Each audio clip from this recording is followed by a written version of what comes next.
So a few days ago, I saw The Hand of God, and it is spectacular. I'm in love with this movie, and its direction, and its characters, and its themes. It's perfect. So I wanted to explain my interpretation of the ending with the little monk removing his hood, the opening scene with the little monk and San Gennaro, the meaning of San Gennaro spanking Patrizia, the inspiration for the film, the parents' death, the jaw-dropping sex scene with the Baroness, and all the themes and symbols and references that make this movie so special and so meaningful. So to break this movie down, we're going to use 3 themes. 1, reminiscence of boyhood, where we'll discuss the film's direction, the film's inspiration, Fabietto's point of view, Patrizia's mental illness, and the significance of beautiful women in this movie. 2, devotion versus destiny, where we'll discuss the parents' death, Fabietto's evolution, the significance of the title of the film, the impact of Maradona, and the sex scene with the Baroness. And 3, legend of the Monticello, where we'll discuss the opening scene, San Gennaro, the little monk, San Gennaro spanking Patrizia, and the ending with the little monk at the train station, and how it all relates to theme number 1 and theme number 2, and much more. And if you like this video, please leave a thumbs up and a comment. It helps so much. And if you want to see more of these, please make sure to subscribe as well.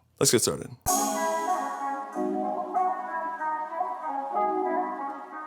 Theme number 1, reminiscence of boyhood. I want to start this analysis off by going over the direction of this movie, the style, because I feel like the style contributes enormously to what this movie is trying to communicate to us. When I saw this movie for the first time, I felt like I was watching a memory. Every scene in this movie feels so dreamy, so surreal, and so peacefully bizarre. The camera moves ever so smoothly as it pans, widens, and zooms within scenes. The color palette also brings out such a wide variety of vibrant colors, even at the darkest moments in the film. The cinematography likes to linger and relax with our characters as we simply just watch them be them. And the reason for this dreamlike stylistic choice in direction is because this movie is a memory. This story is an autobiography of the director, Paolo Sorrentino, capturing his life as a 17-year-old boy and the tragic death of his parents. The story is partially fictional, it's not all completely real. Sorrentino wanted the freedom to add his own new elements and new moments to strengthen the themes of the story. This is why the main character's name is Fabietto Schiza instead of Paolo Sorrentino. In an interview with IndieWire, Sorrentino says, "It's a film based on the perception of pain and joy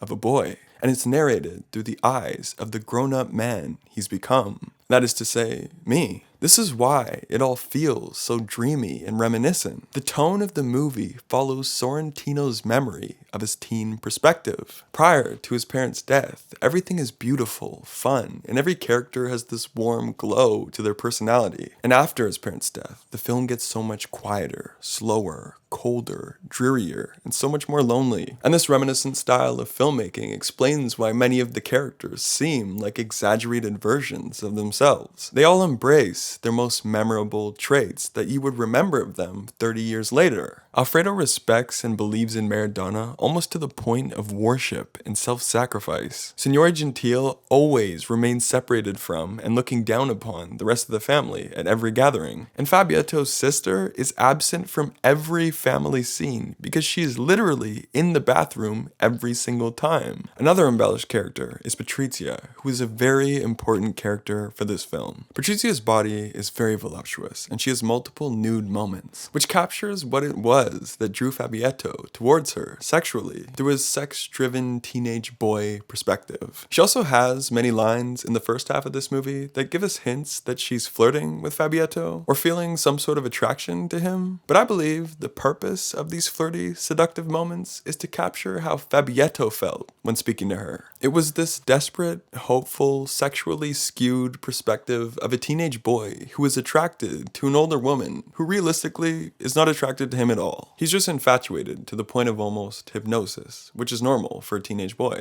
Patrizia is also a victim of mental illness due to the abuse she suffered from her husband. So this extremely surreal moment that opens the film with Patrizia, San Gennaro, and the little monk is not a real moment. It's a hallucination in the mind of Patrizia, who's losing her grip on reality. Fabietto is the only one who believes Patrizia when she says that that moment was real. And since the movie is is told from the perspective of Fabietto. We, as the audience, also see the scene in the movie as something that is really happening to Patrizia. And of course, we'll dive way deeper into this scene in theme number 3.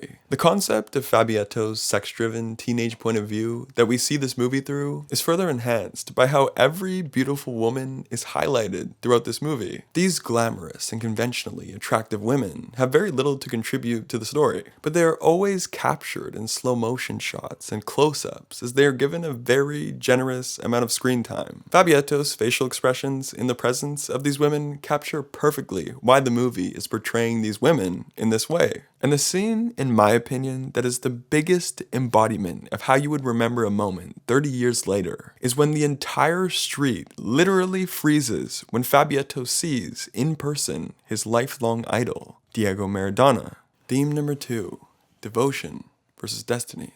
The entire purpose of this movie, structurally, is to showcase Fabietto's evolution and transition from a directionless, unfocused, dependent boy to a driven, focused, independent man. In the first half of the film, Fabietto is very unsure of who he is and what he wants to be. He says he wants to study philosophy, but doesn't really know what it is. He has no friends and no girlfriend, and everyone else in this movie has more of a presence than him. He often falls into the background of his own story. And since Fabietto has no direction, he lives through his idol, Maradona. We never really see Fabietto sharpening his own soccer skills to one day play like Maradona. He's simply a fan enjoying Maradona's success when he hasn't found any of his own success. However, the tragic moment of his parents' death was the turning point in his evolution. This moment forced Fabietto to find himself and his independence. As sad and catastrophic as this moment is, Sorrentino is embracing in his movie the evolution that has come out of it. And I think that's the primary purpose of this film. To reminisce on how beautiful life once was, and to find the new beauty when that old world is entirely flipped upside down forever. And this is where the significance of the title, Hand of God, comes in. Maradona in his prime was seen as a deity to soccer fans in Italy, around the world, and most importantly, to Fabietto. And when Maradona scored that goal with his hand, the historic moment has been famously remembered and titled as the Hand of God. Going to the Napoli game saved Fabietto from visiting the new home where his parents died, almost as if it was ultimately God's doing, God's hand, that saved Fabietto's life and allowed him to find his purpose. And whether it's just coincidence or the mysterious work of some higher power, Fabietto can no longer depend on his parents to support him, protect him, and guide him. He has to do all of this by himself. He has no choice but to push himself forward. He has no choice but to find his passion and his career. And he has no choice but to become a true, self-respecting individual. So is it fate that his absence from the freak accident caused him to become who he is? Or would he have become this artistic, passionate, driven person on his own? He'll never know.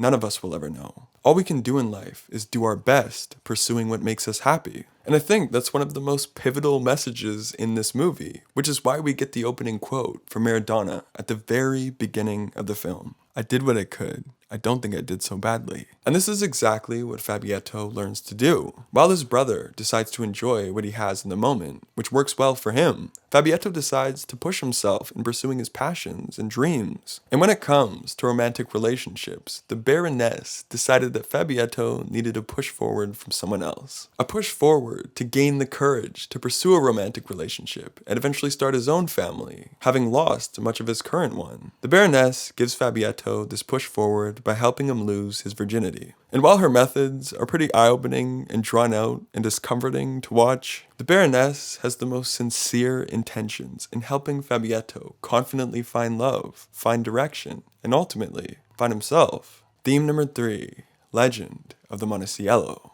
As I've mentioned before, this entire opening scene with Patrizia, San Gennaro, and the little monk is all a hallucination in the mind of Patrizia due to her mental illness. You can tell this entire scene is beyond reality by how Patrizia is the only one who turns her head when San Gennaro calls for her. And these two characters, San Gennaro and the little monk, are references to religious stories, folklore, and mythology in Naples. San Gennaro was the patron saint of Naples. He was known for standing firmly for his Christian beliefs and protecting protecting other Christians from persecution. San Gennaro was also believed to have these God-given powers where he was unscathed by fire and able to protect Christians from direct harm with a simple blessing. The Neapolitans pray to him for protection from natural disasters and the dangers within their community. He is known historically as Naples' powerful champion and universal helper. This is why Patrizia is convinced and trusting when San Gennaro claims he can help her have children again, and she hops into his car. The little monk is a figure from Neapolitan folklore. He was also known as the Monticello, who was a spirit who lived in southern Italy. He appeared in the presence of the most helpless, poor, and unhealthy people. He would lead them to secret treasure to help them solve their problems, and he would demand nothing to be given to him in return. He was generous and selfless. This is why we see the little monk put the money in Patrizia's bag. And I feel like the moment where San Gennaro spanks Patrizia has way more of a purpose to it than just to spark a laugh from the audience. I think the reason why San Gennaro spanks Patrizia is to establish what this film is about to be and how its themes are going to interact with each other. The movie is going to show us many warm-hearted, selfless acts from good people helping each other, while it's also going to show us how it may be the grace of God that is putting these people in positions to help one another. But all the while, there is going to be an unavoidable element of sex and human nature that will also seem to be influencing or affecting these heroic, selfless, and warm-hearted acts of help. We see these elements of love, sex, and selflessness work together many times in this movie. Most notably, when the Baroness helps Fabietto lose his virginity to find his confidence and look forward to the future. As well as when we see Fabietto go out of his way to be there for his crush, Patrizia. As a loving nephew, he confesses how much he cares for her and trusts the things she says when no one else believes her. And this clearly touches her heart.